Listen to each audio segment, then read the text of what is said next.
Bom, pessoal, Pai do Senhor, boa noite. Deixando aqui mais um conteúdo gravado, tá? Como de promessa, diariamente a gente tem falado sobre esse tema, sobre esse assunto, tá? Para quem não sabe, eu estou iniciando como consultor administrativo eclesiástico. Por enquanto eu ainda não posso falar o nome da empresa.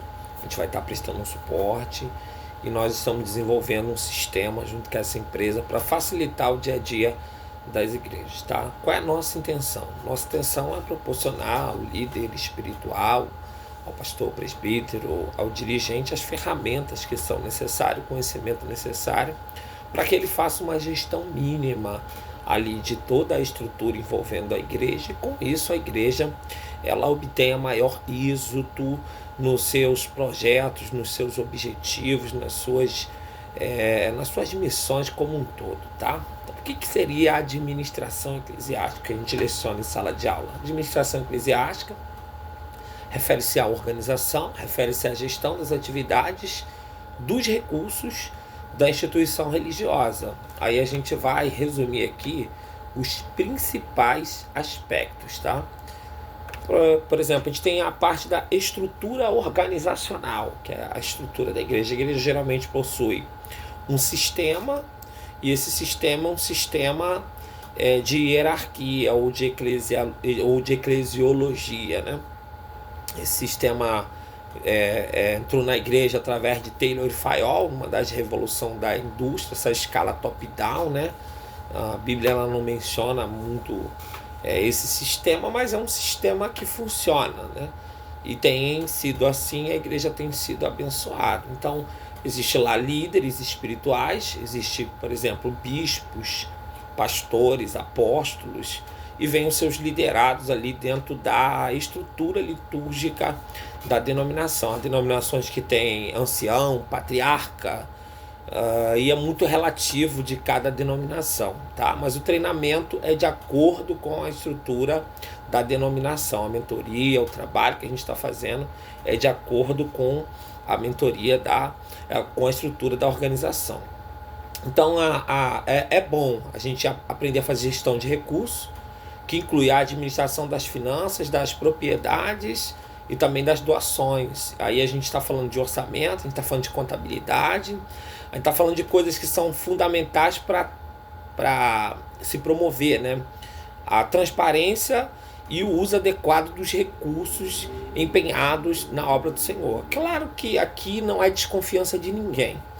É porque quando o membro ele vê a transparência, ele recebe um relatório mensal, aquilo que consta lá no estatuto, ele se sente mais à vontade para dizimar e mais à vontade para ofertar. Normalmente quando ele oferta, quando ele dizima, embora a oferta e o dízimo seja algo para o reino, e ele não vê o retorno daquilo que ele tem empenhado no reino, ele tende a se sentir desmotivado a continuar ofertando. E a prestação de contas, né, a administração, a gestão dos recursos de forma organizada, ordenada, também é uma forma de proteger a liderança de comentários, calúnias, atos maldosos, né, que possa partir da parte de alguém.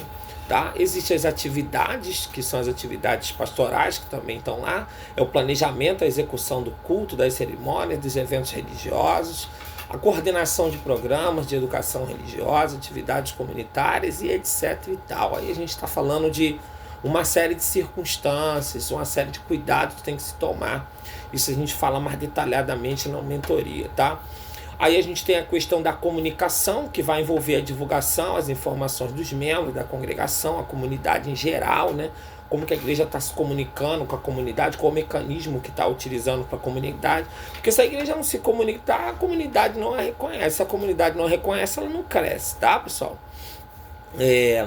Aí a gente tem, por exemplo, o uso de boletins, que são aqueles panfletos, né? Existem sites, redes sociais. É bom manter os membros e as pessoas que são possíveis membros bem informados, né, das programações e das atividades que envolvem a igreja, tá? E aí tem o desenvolvimento de liderança também, a formação, o treinamento de novos líderes, de voluntários, né? Como é que se dá essa formação? Quais são as características? Por exemplo, a igreja que tem um obreiro, qual é o treinamento para um obreiro, qual o treinamento para um diácono, qual o treinamento para um presbítero, qual o treinamento para um pastor. Quem tiver a parte de desenvolvimento, ele na teoria, né? Nos coloca as pessoas em sala de aula, se dá muito pouco valor ainda à teologia no meio cristão, ainda há um desprezo muito grande, uma boa parte, claro que não são todos, tá? Então fala sobre isso também, sobre formação, sobre treinamento, sobre incentivo à participação de membros na vida ativa da igreja, nos aspectos, né, de trabalho da igreja. E aí tem também questões, né, relacionadas aos aspectos legais e éticos. A igreja ela precisa atuar em conformidade com as leis locais e nacionais, entre elas o Código de Processo Civil, o Estatuto Social, ele inclusive é embasado, né, dentro do Código de Processo Civil, ele é obrigatório para se registrar no RCPJ, a junta nem está aceitando mais, né? A gente está tendo dificuldade, né, pela junta, mas pelo RCPJ você tem que registrar o Estatuto Social, e no Estatuto Social tem que constar lá a forma de ingresso, as obrigações, as punições, as juntas, os recursos, as juntas de defesa, né? O código de ética tem que constar tudo lá, e todas as decisões tomadas dentro da igreja precisa ser de modo bíblico e estatutário.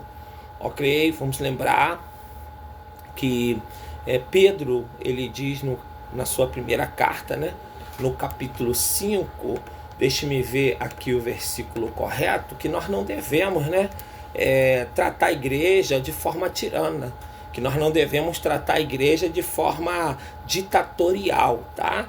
Eu vou achar aqui rapidinho esse versículo para a gente ler aqui, porque aí fica melhor.